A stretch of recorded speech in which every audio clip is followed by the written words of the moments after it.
John Kennedy is up in the Dodger third. The young third sacker slashes the ball through the middle.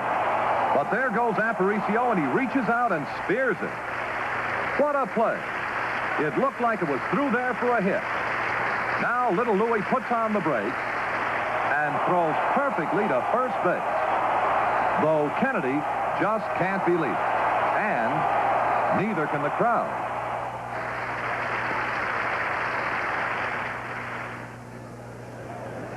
One out, and Wes Parker is the batter in the Dodger fourth. Bunker gets 2 quick strikes on Parker. Then Wes slams the ball to deep right center. And it bounces into the bleachers for a ground rule double. And for the second time, Wes has lost a possible triple. Aparicio and Etchebarren huddle briefly with Bunker. Following Fairley's walk, there now are 2 on and 2 out. However, Wally retains his poise, and Lefevre fans on a wicked sinker to choke off another Dodger threat.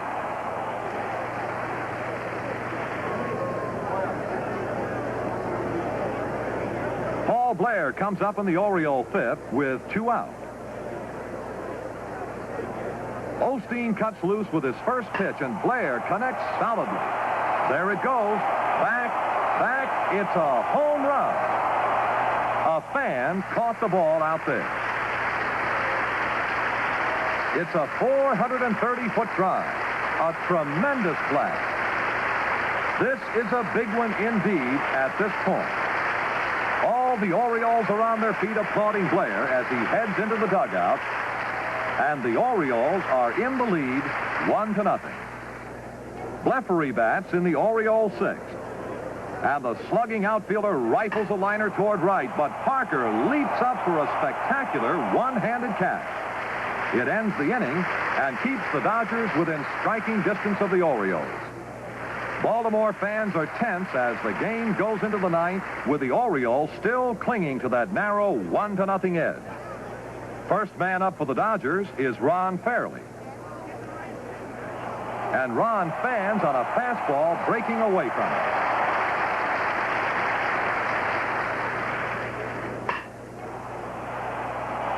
Then Dave Johnson throws out Lefevre for the second out. Andy Etchebarren urges Bunker to keep pouring it on.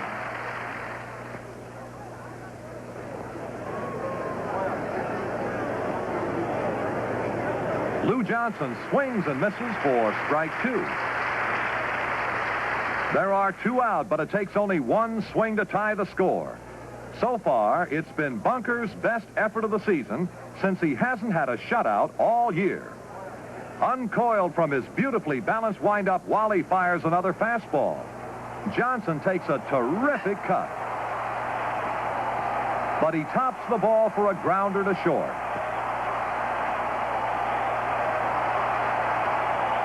Aparicio gathers it in easily and takes his time on the throw.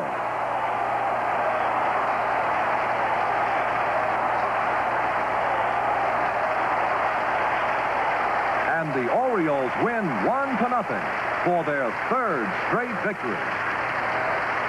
Brooks Robinson and Aparicio lead the charge to congratulate Bunker. And the other hero is Paul Blair. Only twice before has a 1-0 World Series game been decided by a homer.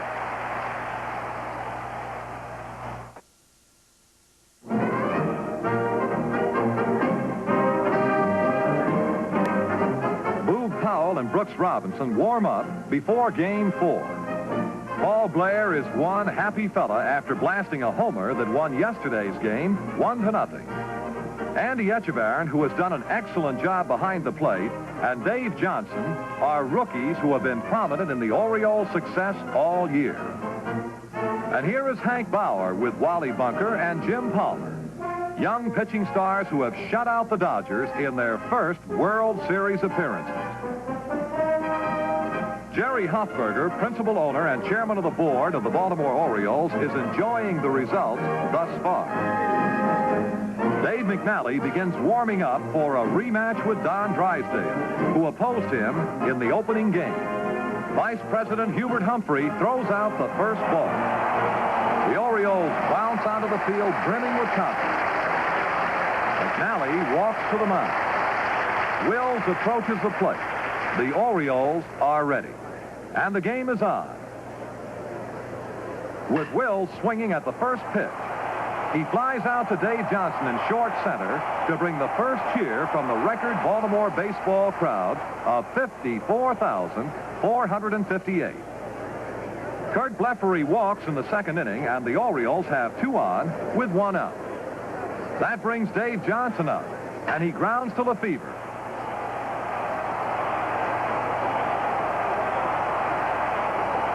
Who forces Blefary at second. Kurt tries to break up the double play by sliding into Will. But Maury gets off the throw, then leaps high to avoid a collision. The throw is perfect, and it's a double play to end the inning.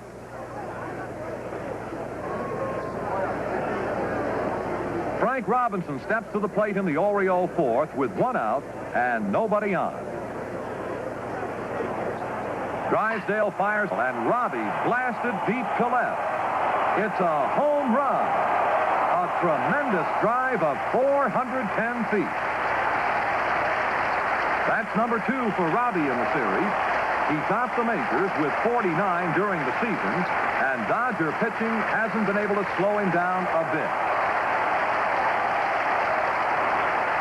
Frank heads for the bench, and a hero's welcome from his mates as well as the fans. With 2 out, Drysdale faces Powell, and the big fella gets all his brawn into a towering drive to center. Willie Davis goes to the fence, leaps, and he has it. That catch is almost unbelievable. Let's see it again in slow motion. Willie quickly gauges the ball's depth and heads for the fence. Now he looks again and sees it to his right. He takes 5 strides laterally along the fence.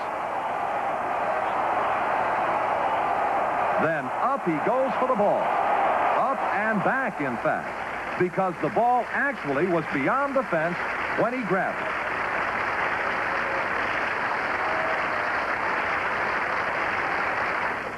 it. In the Dodger 5th inning, Jim Lefevre leads off with a single to center.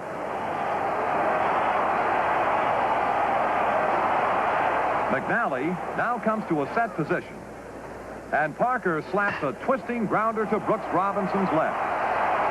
Robbie grabs the ball with both hands, regains his balance, and makes a perfect letter-high throw to force Lefevre at second. Johnson then pivots to get the double play.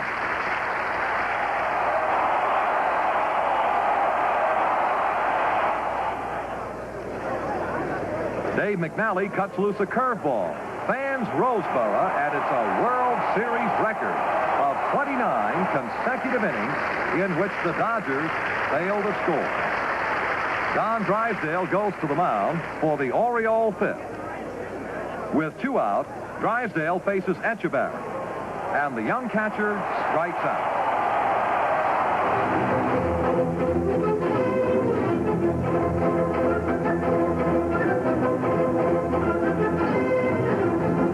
In the Dodger 8th, McNally, who has allowed only 3 hits, goes to a 3-2 count on Lefevre, who's leading off.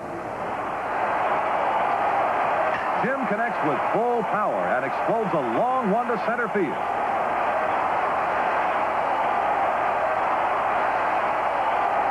Blair races back and makes a sensational catch, robbing Lefevre of a homer. And manager Bauer deserves an assist because he had just sent Blair into center as a defensive move. In the Dodger 9th, Dick Stewart gets ready to pinch hit for John Kennedy.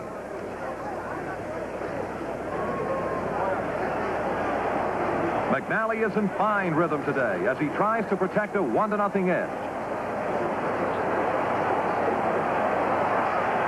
He whistles one past Stewart, and umpire John Rice calls strike 3. Al Ferrara is the next pinch hitter. Ferrara, who packs a lot of power, lashes at the first pitch and singles to center. The Dodgers now have the tying run on base. Aparicio comes in to talk with McNally. Nate Oliver runs for Ferrara. McNally pitches high and outside on a 3-1 count, and Maury Wills walks. The Dodgers now have 2 on with only 1 out. Oliver takes his lead as McNally gets set to pitch to Willie Davis. Willie swings and lifts a pop fly to right that Frank Robinson takes easily, and the runners have to hold.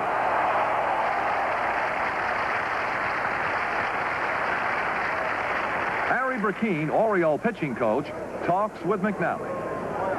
They want no mistakes now, for McNally is facing Lou Johnson, who led the Dodgers in runs batted in this season. After 2 quick strikes, McNally pitches again, and Johnson flies to center. Blair is there. He takes it, and the Orioles are the new world champions. The leaping Blair is joined by Frank Robinson and Russ Snyder. Meanwhile, the celebration in the infield is just as wild. A mad, swirling mass of delirious Orioles. It's the first sweep for the American League since 1950. And the Baltimore Orioles, who were supposed to be short of pitching, set a new World Series record of 33 consecutive scoreless innings. Started by the veteran Mo Grabowski and finished by 3 youngsters named Palmer, Bunker, and McNally. Baltimore, the birthplace of Babe Ruth and the home of the famed old Orioles of the 90s, now has some shining new heroes who played errorless baseball during the entire World Series. Manager Hank Bauer and his amazing 1966 World Champions.